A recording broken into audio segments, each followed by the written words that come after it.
Hi guys, welcome back and thanks again for joining me today. My long awaited faceplate has finally arrived and I was able to install my KH out front mount. Obviously I got the combi out front mount, so I could put my camera onto that, or light when I ride some night rides. Obviously I've got the Wahoo puck in that. Yeah, obviously good quality on this, good nice little click there, look. It's very simple to install, it really is.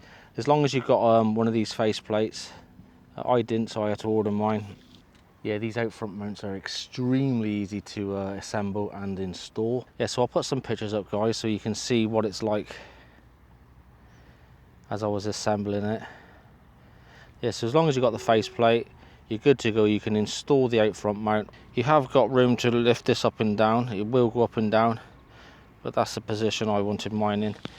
You have got a little track down there where you can slide this up and down if you wish. Yeah, so guys, that's the KH out front mount, and hope you enjoyed that. Right, until next time, see you again. Bye for now. Bye.